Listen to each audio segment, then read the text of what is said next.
ડભોઈમાં બકરા ચોરોના બકરા ચોરતા CCTV footage સામે આવ્યા છે।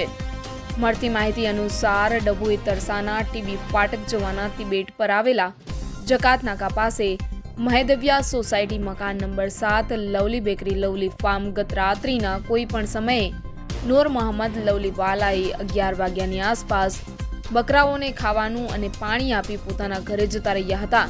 ત્યારબાદ 4 વાગ્યાની આસપાસ તેઓના મોબાઈલમાં સીસીટીવી કેમેરાની સિસ્ટમ જોઈ હોય મોબાઈલમાં બેલ વાગતા તરત જ જાગી જઈ મોબાઈલમાં તપાસ કરતા પોતાના ફાર્મ હાઉસમાં કોઈ આવેલું હોય, જેથી કરી તેઓએ તાત્કાલિક લવલી ફાર્મ ઉપર આવી પહોંચતા પોતાના ફાર્મમાં 16 નંગ બકરા ચોરી થયા હોવાનું જણાઈ આવતા આશરે હજારો રૂપિયાના બકરા ચોરી થતા આ અંગે નૂર મોહમ્મદ લવલીવાળાએ ચોરી થયા અંગેની પોલીસમાં જાણ કરતા પોલીસે ઘટના સ્થળે આવી સીસીટીવી કેમેરામાં ચોરી કરતા બકરા લાલ ટી શર્ટનો ઇસમ નજરે પડી રહ્યો છે, જ્યારે કે સીસીટીવી ફૂટેજના આધારે પોલીસે આગળની કાર્યવાહી કરવાની શરૂ કરી હતી।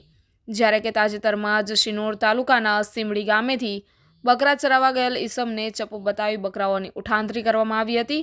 આગામી 3 માસ પછી મુસ્લિમ બિરાદરોની બકરા ઈદ આવતી હોય હજારો રૂપિયાની કિંમતના બકરાની ચોરી થતાં માલિક હતાશ થઈ જવા પામ્યો હતો। આવો જાણીએ નૂર મોહમ્મદ ભાઈ લવલીવાલા શું કહેવા માંગે છે। બાર મેદવિયા સોસાયટી મકાન number 7 Fatma lovely goat farm અને લવલી બેકરી એ બે નામની ફાર્મ અહીં આગળ આવેલી છે અને ગઈકાલે એટલે રાત્રે 15 તારીખે રાત્રે 10:45 હું બકરાઓને ખાવા પીવાનું અહીં નાખીને પાણી પીવડાવીને ગયો મારી ઘરે। ત્યાર પછી રાત્રે 4 વાગીને 3 મિનિટે એટલે 16 તારીખે સવારે અર્લી મોર્નિંગમાં 4:03 મારા મોબાઈલ સિસ્ટમમાં એલાર્મ વાગી કે મારા ફાર્મમાં કોઈ ફરે છે એવું મને લાગ્યું। મારા ભાઈએ જોયું તરત જ, એ જોઈને સીધા અહીંયા આગળ આવ્યા। જે હાલતમાં મારા ભાઈ અને મેં હતા એ હાલતમાં કપડાં બી પહેરવા રહ્યા નથી ને અહીં આવ્યા અને રસ્તામાં મવડી ભાગો જકાત નાકા પાસે જે ઓન ડ્યુટી કોન્સ્ટેબલ હતા એમને જોડે લીધા કે ભાઈ મારા ફાર્મ પર અંદર કોઈ ફરે છે ચોર એવું લાગે છે, એટલે અમે આવ્યા છે, તમે તાત્કાલિક અમારી મદદ માટે ચાલો। તો એ લોકો અમારી સાથે આવ્યા।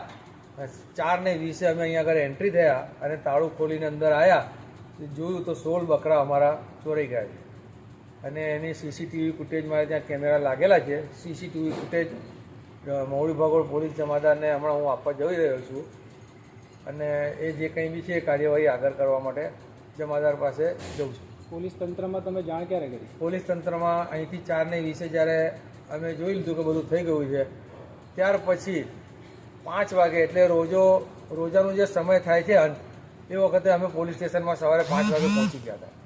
ત્યાં આગળ મૌખિક જાણ કરી હાજર જમાદાર જે હતા એમણે સાદા કાગળ પર અમારી અરજી લખી। ત્યાર પછી 7:45 કે 8ની આસપાસ ઓનલાઈન કંટ્રોલ રૂમ જે બરોડાનું છે 0265 નંબર છે ત્યાંનો મેં ફોન કરી અને ઓનલાઈન કમ્પ્લેન બી કરી। શું રિસ્પોન્સ છે પોલીસ તંત્રમાંથી? પોલીસ તંત્ર તરફથી ઓનલાઈન પરથી તરત જ ડભોઈ પોલીસ સ્ટેશનમાં જાણ કરવામાં આવી અને પછી ડભોઈ પોલીસ સ્ટેશનમાંથી પાછું મારી પાસે ફોન આવ્યો કે ભાઈ સવારની તમારી કમ્પ્લેન લખેલી છે અને અમે ટૂંક સમયમાં તમારી પાસે ડી સ્ટાફ જેવો અમારી પાસે આવે તમારી પાસે મોકલીએ છીએ। તો હમણાં ડી સ્ટાફના માણસો બી આવીને ગયા છે અને હું પણ આ બધું પેનડ્રાઈવમાં લેવાની કાર્યવાહી કરી રહ્યો છું અને આ બાબતે પોલીસ સ્ટેશનમાં પેનડ્રાઈવમાં લઈને જઈ રહ્યો છું। પીઆઈ સાહેબ કેટલા નંગ બકરા ચોરાયા અને કેટલી કિંમતના હતા?